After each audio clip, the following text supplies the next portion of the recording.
लोगों ने अकबर के सिकंदरा के मकबरे को खोद दिया था, अकबर की हड्डियां बाहर निकाल के जला दी थी, और हो गई। ये तो एकदम औरंगजेब तो कमजोर भी नहीं है, आगरा के एकदम ठीक पास में। ये तो यूं बातें गुजबम्स देने वाली सी रहती है। हर गवाई जयसिंह के साथ खूब अच्छी बनती थी, तो यहाँ जयपुर खूब आते बदन सिंह। तीसरा युद्ध होता है मराठों और अहमद शाह अब्दाली के बीच। किसी के बीच में आपस में बनी नहीं, तो राजा सूरजमल ने मराठों को कहा था भाई मैं आपके साथ चलने को, हरा दिया, तो मराठे वहां से वापस लौटे। उन लौटते हुए मराठों को भरतपुर में शरण देने वाले कोई राजा थे तो कौन थे? तो पानीपत वाली जो मूवी बनी थी उसमें सूरजमल जी को विलन बना के छोड़ दिया।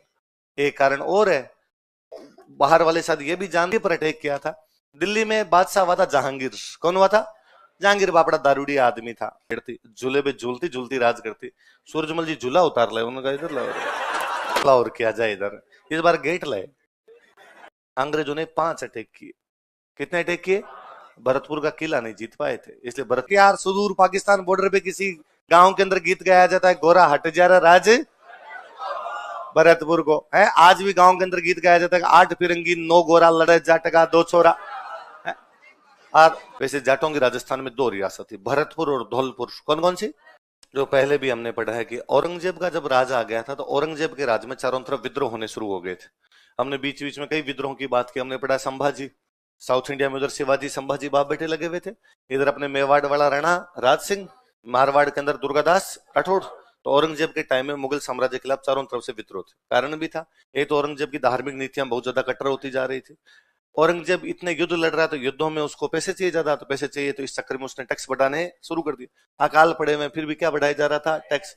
तो फिर लोगों को ये और लगने लग गया कि औरंगजेब टैक्स इसलिए बढ़ा रहा है क्योंकि हम मुसलमान नहीं है, गैर मुस्लिम है, इसलिए औरंगजेब हम पर क्या बढ़ा देता है? टैक्स। तो वो धार्मिक नीतियां आर्थिक नीतियां कॉकटेल बन गई उसके, और उसके खिलाफ भयंकर विद्रोह होने शुरू हुए। उन्हीं विद्रोह में से मथुरा के आसपास में विद्रोह करता है, उस व्यक्ति का नाम है गोकुला। क्या नाम है? किसान। मथुरा के आसपास के जाट किसानों को लेकर औरंगजेब के खिलाफ क्या कर दिया, और गजब लड़े यहाँ पर ये लोग। मतलब औरंगजेब को विद्रोह दबाने में जोर आ गया था यहाँ पे कि किसानों का विद्रोह है और बादशाह को दबाना पड़ रहा है, बादशाह को आना पड़ रहा है, इसके लिए तो बड़ा विद्रोह हो गया अपने आप में। और औरंगजेब भाई शक्तिशाली राजा था उस टाइम, तो जैसे तैसे करके उसने विद्रोह को एक बार विद्रोह दबा, थोड़े दिन लोग शांत रहे, जैसे तैसे करके उसने विद्रोह दबा के रखा। पर ऐसी क्रांति की चिंगारियां कहाँ दबती है? 1687 के आसपास में राजाराम अपने भरतपुर में गांव है सिनसिनी। कौन सा गांव है? वहां सिनसिनी के एक जाट जमींदार है। 1687 के आसपास वापस औरंगजेब के खिलाफ विद्रोह करते हैं। इस बार तो गजब ही कांड कर गए लोग। मुगलों की राजधानी आगरा। कौन सी राजधानी है? हालांकि शाहजहां के टाइम दिल्ली चली गई थी, फिर भी आगरा उनका एक बड़ा सेंटर है। आगरा के पास में एक जगह पड़ती है सिकंदरा। कौन सी जगह? ये अपने दोसा वाला नहीं, आगरा के पास में जगह है सिकंदरा। वहां पे अकबर का मकबरा है। किसका मकबरा है? तो मुगलों में सबसे बड़ा बादशाह कौन? अकबर। अकबर का मकबरा कहां बना हुआ? सिकंदरा। इन लोगों ने अकबर के सिकंदरा के मकबरे को खोद दिया था, अकबर की हड्डियां बाहर निकाल के जला दी थी। कहा अकबर भूत बन के घूम रहा है, जलाओ जलाओ, जलाते हैं आज अकबर को। आप कभी सोच के देखिए कि साहब राजधानी के ठीक नजदीक आपका सबसे बड़ा जो बादशाह था उसका मकबरा खोद गए। इसका मतलब है तुम्हारी सल्तनत की कब्र खोद दी है, अब तुम्हारी सल्तनत चलने वाली नहीं। भाई ये हिम्मत वाला काम किया है भाई, कोई कर सकता। ये तो राजधानी है। भले दिल्ली आपका मुख्य केंद्र बन गया था, पर फिर भी आगरा अभी तक बड़ा केंद्र हुआ करता था उनका। आगरा के ठीक नजदीक सिकंदरा है, वहां पर जाके आपकी हड्डियां निकाली और निकाल के उनको जला दिया। और बड़ी बात, अकबर का मकबरा लूटा है। अकबर मुगल सत्ता का प्रतीक है। मुगलों में सबसे बड़ा बादशाह है, वो कौन सा है?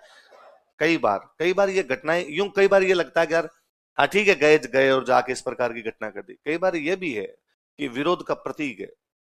तो शताब्दियों से जो अंदर का गुस्सा था वो फूटा है, वरना क्या निकलता है? हड्डियां जलाने से क्या मिल रहा था उनको? पर उनका गुस्सा था कि अब नहीं, हम कई सालों से तुमसे पीड़ित हैं। वो गुस्सा कहीं ना कहीं तो फूटे। वो फूटे इस चीज के अंदर फूटा है, इसको निकालो रब बाहर। ये भूत बना हुआ भटकता रहता है पहले, तो अकबर को निकाल गए, बाहर ही निकाल लिया अकबर को।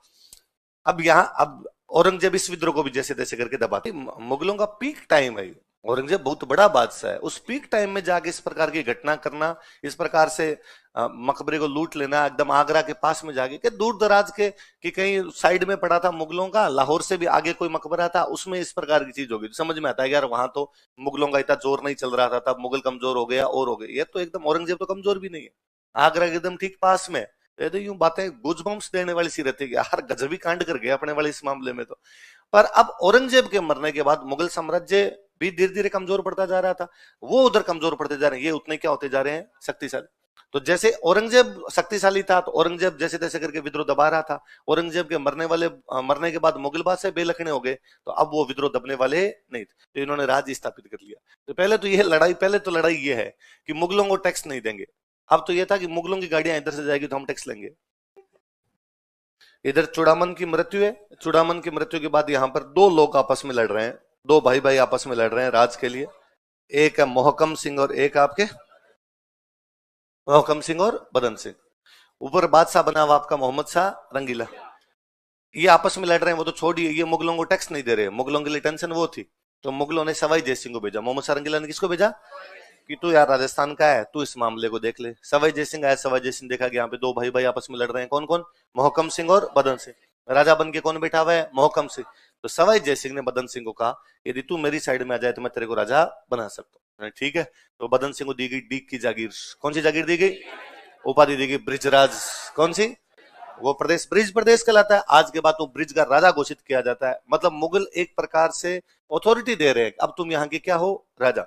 वरना पहले तक ये था कि भाई नहीं, क्लेश चल रहा है कि हम यहाँ का टैक्स देंगे, हम यहाँ का टैक्स नहीं देंगे। अब तो मुगल कह रहे तुम यहाँ के राजा हो, इसका मतलब अब तुम्हें टैक्स देने की तो कोई आवश्यकता, तुम अपना टैक्स यहाँ के लोगों का ले सकते हो। तो कौन सी जागीर दी गई, तो सवाई जय सिंह के साथ खूब अच्छी बनती थी। तो यहाँ जयपुर खूब आते बदन सिंह, इसलिए अपने जयपुर में जगह है बदनपुरा, जयपुर शहर के अंदर बास बदनपुरा।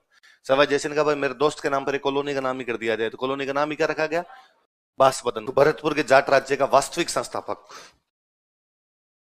इंटेलिजेंट, बड़े इंटेलिजेंट आदमी थे, उतने इंटेलिजेंट जितना इंटेलिजेंट आपका प्लेटो था।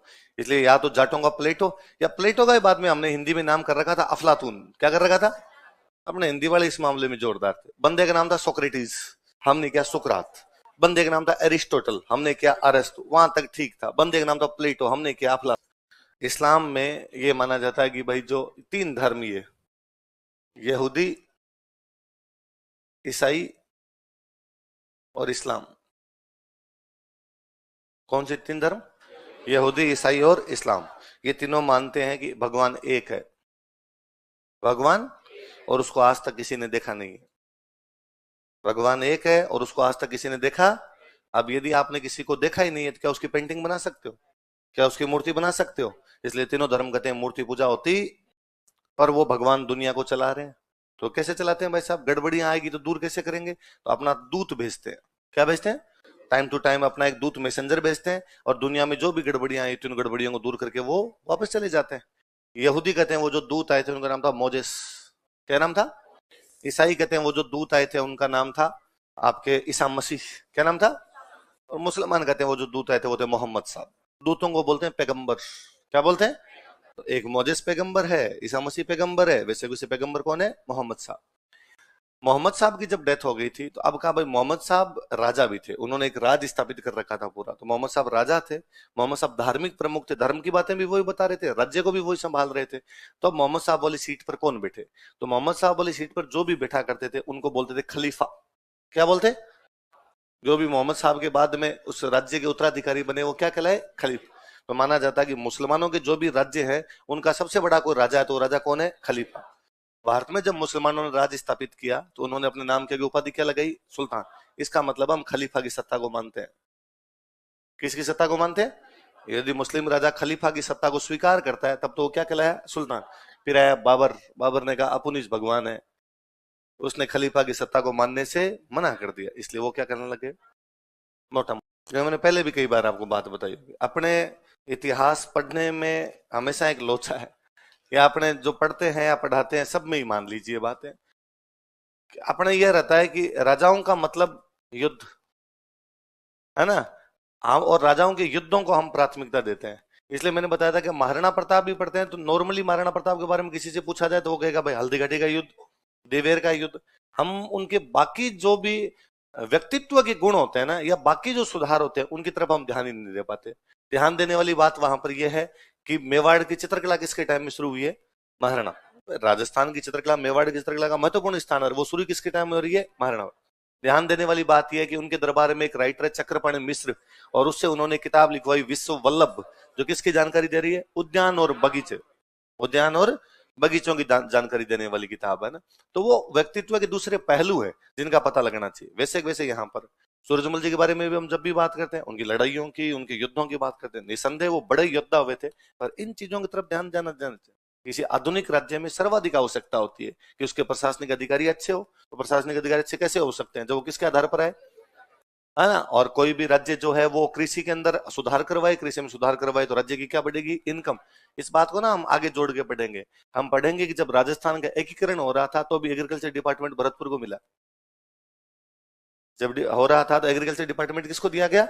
क्योंकि वो एक कृषि में सुधारों की परंपरा पहले से चली आ रही थी, तब जाके वो चीजें जुड़ पाती है। पर हम क्या करते हैं, वहां एक अलग चीज पढ़ते हैं, वहां हम अलग पढ़ते हैं, कृषि विभाग भरतपुर को दे दिया। यहाँ अलग पढ़ते हैं कि महाराजा सूरजमल ने भरतपुर में क्या करवाए थे? कृषि सुधार। और राज्य की इनकम उनके टाइम में सुधार करवाएंगे तो राज्य की इनकम बढ़ेगी घटेगी? तो इनकम बढ़ गई थी। आई बात समझ? फिर आप सारे जानते हो कि पानीपत का तीसरा युद्ध होता है मराठों और अहमद शाह अब्दाली के बीच। किस किसके बीच में? मराठों और अहमद शाह अब्दाली। उन दिनों दिल्ली कमजोर सी हो रखी थी। मराठे चाहते हैं दिल्ली पर कब्जा कर लें, और दिल्ली के अंदर जो मुसलमान बैठे हुए हैं उनको लगता है कि मराठों को कब्जा करने नहीं देना है। इसलिए उन लोगों में से कुछ लोगों ने बुला लिया अहमद शाह अब्दाली को। किसको बुला लिया? अहमद शाह अब्दाली अफगानिस्तान का राजा। कहां का राजा? अफगानिस्तान का राजा। अब तक वो पंजाब के आसपास लूट मार किया करता था। पंजाब में उसने खूब लूट मार की है। मतलब पंजाब में तो उस टाइम डायलॉग ही थे कि खादा पीदा लई दान बाकी अहमद शहीदा। जो खा लिया पी लिया वो अपना है, बाकी तो अहमद शाह ले ही जाएगा। इतनी लूटपाट किया करता था। इस बार उसको कहा क्या पंजाब में लूटमार करके जा रहा है, दिल मांगे मोर थोड़ा आगे की तरफ हाथ हूं। तो वो अपने आगे की तरफ आ गया। पंजाब क्रॉस करेगा तो हरियाणा, हरियाणा में जगह कौन सी अपनी? पानीपत। तो पानीपत की तरफ आ गया। मराठे कह रहे हैं दिल्ली हमारी है, हम दिल्ली की रक्षा करेंगे। तो मराठे दिल्ली बचाने के लिए जाएंगे। तो मराठे किससे लड़ने के लिए जाए? अहमद शाह अब्दाली। तो मराठे अहमद शाह अब्दाली से लड़ने के लिए कहां पर गए? पानीपत। कहां पे गए? पानीपत। उसमें राजा सूरजमल के और मराठों के बीच में आपस में बनी नहीं। तो राजा सूरजमल ने मराठों को कहा था भाई मैं आपके साथ चल लेता हूं। पर उन दिनों मराठे भी बड़े घमंड में थे जी। मराठों के अलग ही प्रकार के ठरके थे, और मराठों को लगता था कि हमें हराने वाला दुनिया में कोई नहीं है। तो मराठे अकेले गए वहां पर। अकेले गए तो वहां अहमद शाह अब्दाली ने मराठों को हरा दिया। तो मराठे वहां से वापस लौटे। उन लौटते हुए मराठों को भरतपुर में शरण देने वाले कोई राजा थे तो कौन थे? कौन थे? सूरजमल। ये बड़ी बात थी ना कि जिन लोगों से आपकी बनती नहीं है, जिन लोगों के थोड़े टाइम पहले ही आपके आपस के अंदर डिस्प्यूट हो गया था, वो लोग जब भाग रहे हैं तब आपने उनको क्या दी है? शरण दी। महाराजा सूरजमल ने एक बार वापस उसी परंपरा को जीवित किया कि राजस्थान शरणागत की रक्षा करता है। वो भले हम हमीर पढ़ रहे थे पहले, वो भले हम पानीपत का तीसरे युद्ध के अंदर मराठे पढ़ रहे हो। आई बात समझ में? और इस समय खूब सारी मराठों की फैमिलीज थी, वो कई तो यहीं बस गई थी, कईयों को तो यहाँ महिलाएं बच्चे थे। मराठों के साथ एक दिक्कत और थी, मराठों को इतना कॉन्फिडेंस था कि हमें दुनिया में कोई हराने वाला ही नहीं। इसलिए जब लड़ने जाते तो लड़ने में कौन जाए? सैनिक। वो लुगाई टाबरों को लेके जाते। वो तो भाई लड़ाई तो सामने वाला करेगा नहीं, अपने को तो पड़े रहना है वहां पर। पड़े रहना तो परिवार साथ ही रखो अपना। एक तो युद्ध होता है, युद्ध में तो भाई महिलाओं बच्चों को लेके नहीं जाना। मराठों को लगता था सामने वाले की औकात नहीं हमसे लड़ने की, हम वहां बैठे रहेंगे, थोड़े दिन में अगला डर डुरा के हमें रुपए दे देगा या वापस चला जाएगा। जब वहां बैठे हैं तो परिवार साथ में ले लेते हैं। तो वो तो जैसे होता है फौज में, अभी भी अपने रूल है कि फौज में जब फौजी की ड्यूटी पीस में होती है तो परिवार को रख लो, और फ्रंट पे लगा रखे तो परिवार को रख नहीं सकते। मराठों को लगता है हमारे फ्रंट ही नहीं, हमसे लड़ेगा कौन, हमारे चारों तरफ पीस ही है एकदम, तो हम महिलाओं बच्चों को ले जा सकते हैं। तो वापस जब भाग रहे थे तो उनमें महिलाएं और बच्चे थे। तो सूरजमल की महारानी हुआ करते थे, सूरजमल जी की किशोरी देवी। तो किशोरी देवी जी ने यहाँ महिलाओं को और बच्चों को सबको संरक्षण दिया, सबको रखा था। इवन कई फैमिलीज उस समय मराठों की फैमिलीज भरतपुर में रह गई थी, अभी भरतपुर में ही रहते हैं। अब तो हमारे में घुल मिल गए। 5-7 पीढ़ी पहले 1761 के आसपास तक जाएंगे तो मराठे हैं सारे के सारे। पर वही बात है जी, बॉलीवुड मुंबई में है, मुंबई में फिल्में मराठे बनाते हैं, आपकी मान डाकण कुण के। इसलिए वो जब पानीपत की मूवी बनाते हैं तब उनको अपने को तो गलती दिखानी नहीं। अपना तो क्यों दिखाए वो कि भाई हमने भी गलतियां की थी इस युद्ध के अंदर। तो उन्होंने कहा भाई बाकियों ने गलतियां की, बाकियों में कौन? तो राजस्थान वालों को दिखा दो। राजस्थान वालों में कौन गए? सूरजमल जी। सूरजमल जी को दिखा दो। तो पानीपत वाली जो मूवी बनी थी उसमें सूरजमल जी को विलन बना के छोड़ दिया। एक कारण और है, बाहर वाले शायद ये भी जानते हैं कि राजस्थान वालों में किसी को कुछ भी दिखा दोगे ये विरोध तो करेंगे नहीं। तो वह चल रहा है। तो बाद में कभी पानीपत के अंदर दिखा दो, कभी को दूसरे में दिखा दो, कभी को तीसरे में दिखा दो, वरना कोई मराठों को किसी फिल्म में गलत बता के दिखा दे, वो गलत है वहां पर भी गलत बता के दिखा दे। वो शाम से पहले पहले आके कांच तोड़े कि कौन मूवी बना रहा था, हमारे सामने आओ। अपने वाला कोई विरोध नहीं करता, विरोध नहीं करता तो सब चीजें इस प्रकार से चल जाती है। वो इस बात पे भी लड़ने लग जाते हैं कि शिवाजी के आगे जी क्यों नहीं लगाया, महाराज छत्रपति शिवाजी क्यों नहीं कहा। तो मैं एक बार मेरे किसी ने पूछ लिया कि सर मराठों में इस बात पे भी लड़ाई हो जाती है कि महाराज छत्रपति शिवाजी, पूरा नाम बोलो, यदि आपने खाली शिवाजी बोल दिया तो मराठे कूट दे। पूरा बोलिए महाराज छत्रपति शिवाजी। अपने जैसे बोलते हैं कुंभा, सांगा, प्रताप, सूरजमल, राजाराम, गोकुला, ऐसे ही बोल रहे हैं। अपने ये थोड़ी पढ़ रहे हैं गोकुला जी, राजाराम जी, ऐसे नहीं पढ़ रहे ना अपने। तो अपने जैसे पढ़ते हैं। मैंने कहा भाई रे अपने खूब सारे हैं, फर्क होता है ना, चीजों का फर्क पड़ता है ना। खूब सारे होते तो अपने को सामान्य लगता है, रेस्पेक्ट दिल में है जी। मैं बार बार प्रताप जी आए, संगा जी गए, मेरे हीरो हैं, मेरे आदर्श हैं। राजाराम को मैं जानता हूं, गोकुला को मैं जानता हूं, तो मुझे उनके आगे जी लगाने की भी आवश्यकता। मैं बताऊं उन्होंने क्या काम किया था, वो मैं सोच सोच के हैरान हूं उस पे कि यार उस समय इतना बड़ा काम करना कितना जोरदार चीज रही होगी, वो ये काम कर गए थे। उसके लिए मैं जी लगाऊं भले ही ना लगाऊं, मेरे रेस्पेक्ट मेरे दिल में। एक ही होता है ना, फिर लोगों को लगता है कि ना यार टेढ़ा है, पर यार इसके आगे तो लगाया जाना चाहिए। इन्हीं दिनों में सॉरी दिल्ली पर अटैक किया था। दिल्ली में बादशाह हुआ था जहांगीर। कौन हुआ था? जहांगीर बापड़ा दारूडी आदमी था। वो कोई ज्यादा बादशाह में ध्यान भी नहीं दिया करता, तब बादशाह में ध्यान दिया करती नूरजहां। कौन देती? और नूरजहां दिल्ली में राज किया करती। तब नूरजहां दिल्ली में एक झूला लगा के बैठती, झूले पे झूलती झूलती राज करती। सूरजमल जी झूला उतार लाए, उन्होंने कहा इधर लाओ झूला। सूरज सूरजमल जी ने तो क्या उतारा होगा जी, दिल्ली गए होंगे तो भरतपुर वाले कोई सैनिकों ने कहा होगा कि इनके क्या काम आता है, अपने ले चलते हैं यार। ऐसा तो होता ही यार, ये थोड़ी होता है कि बंदा चला गया तो झूला चला गया। झूले पे पहले नूरजहां झूलती थी, बाद दूसरी झूल रही है, कोई ना कोई तो झूल ही रही है। तो भरतपुर वालों ने कहा कि हम क्यों ना झूले, इसमें हम झूले। तब पानी में बैठे बैठे झूलेंगे अपने इधर। तो ऐसे डीग के जल महल में लगवाया। अभी राजा कौन है? जवाहर सिंह। दिल्ली में सूरजमल जी वाले टाइम अटैक हुआ तो वहां से क्या लेके आए? भरतपुर वालों ने थोड़े दिन बाद कहा ये मामला ठीक है, अपने एक हमला और किया जाए इधर, इस बार गेट लाए ना। फिर कोई भरतपुर वाला भाई था, उसको पसंद आया, उसने कहा मोकू तो ये पसंद है, तो ये उतारो अपने। देखा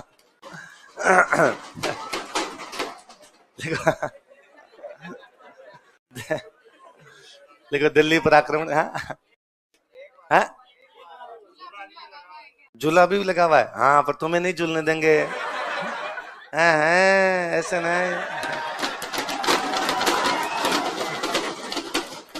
मतलब तुम सबको फील लेना जाके कि नूरजहां वाले झूले पे झूलते हैं अपने। सही बात है भाई। चलो पर डीग डीग कितने लोगों ने देखा है? डीग कितने लोग? हाँ अच्छा डीग के नहीं, डीग के हो वो तो डीग देखोगे, तुम जाओगे कहां? और बाहर के लोगों ने कितने लोगों ने देखा है?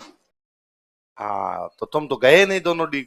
ये तो हाँ झूला है वहां पे। इस बार तुम छुट्टियां मिलते ही जाओ, झूल के आओ, एक वीडियो बनाओ इंस्टाग्राम पे लगाओ।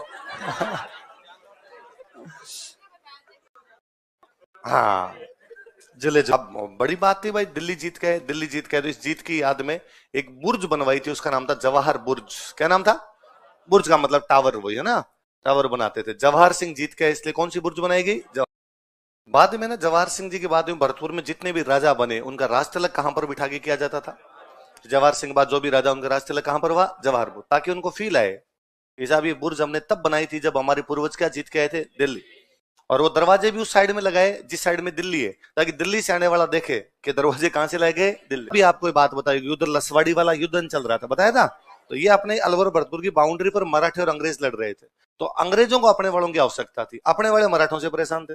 मराठे उन दिनों लूटमारन कर रहे थे, तो अपने वालों ने अंग्रेजों के साथ क्या कर ली? संधि। पर काम की बात आगे वाली है।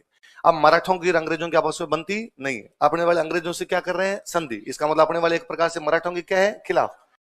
अब वो युद्ध चल रहा है, अंग्रेजों और मराठों के बीच में युद्ध चल रहा है। मराठों का एक सेनापति है, उसका नाम है जसवंत राव होलकर। क्या नाम है? अब होलकर आगे आगे, अंग्रेज उसके पीछे पीछे। होलकर भरतपुर आ जाता है। कहां पर आ जाता है? भरतपुर के राजा की संधि किससे? होलकर किसका दुश्मन है? फिर भी होलकर को शरण दे दी थी। शरणागत की रक्षा करना करते हुए है। दुश्मन का साथ का तो दूसरी बात है, वो बाद में देखेंगे। एक बार बंदा अपने पास है, रुक भाई यहाँ पे रुक। वही तो था मोहम्मद सार के अबरू। अमीर के क्या लग रहे थे? अमीर के तो कुछ भी लगते नहीं थे। ये का ये जसवंतराव होलकर उल्टा दुश्मन हो रहे हैं, मराठे दुश्मन है। फिर भी होलकर आया तो होलकर को कहा रुक, तू आराम से शरण ले जाए पीछे पीछे। अंग्रेजों को पता था भरतपुर का राजा अपना दोस्त है, भरतपुर के राजा ने अपने से क्या कर रखी है? संधि। अंग्रेजों का एक सेनापति आता है लॉर्ड लेक। कौन आता है? और लॉर्ड लेक आया, उसने रणजीत सिंह जो आ गया, अरे रणजीत सिंह जी हाँ तो दोस्त हो अपने। रणजीत सिंह जी ने हाँ पक्के दोस्त हैं कि वो एक हमारा बंदा हाँ वो अंदर चाय पी रहा है, होलकर आया हुआ है, तो अब उसको दे दो। दे दो क्यों? तो हमारा दुश्मन तुम्हारा है, मेरा थोड़ी है। तो तू हमारा दोस्त है ना? हाँ पक्का। तो वो दुश्मन है ना? ना ये मैथमेटिक्स ऐसे नहीं होती है। ए बराबर बी बराबर सी ऐसे नहीं होते भाई साहब। तुम दोस्त हो, अच्छे दोस्त हो, पर वो भी मेरा दुश्मन। वो तुम्हारा दुश्मन हो सकता है, मेरा दुश्मन है। और उससे भी बड़ी बात, वो भले ही दुश्मन होता पर अब वो शरणागत है, और शरणागत की रक्षा करना हमारा हमारा कर्तव्य, हमारा धर्म है। पीढ़ियों से परंपरा भाई साहब। कोई पास में है वह शरणागत है और उसको कैसे छोड़ दिया जाए? तो तुम क्या करोगे? लड़ाई कर लूंगा तुमसे, और क्या कर लूंगा? हम हमला करेंगे। वो तुम्हारी इच्छा, जो तुम्हें करना वो कर कुरा लो। ये जसवंतराव होलकर को तुम्हें सौंपा। अंग्रेजों ने 5 अटैक किए। कितने अटैक किए?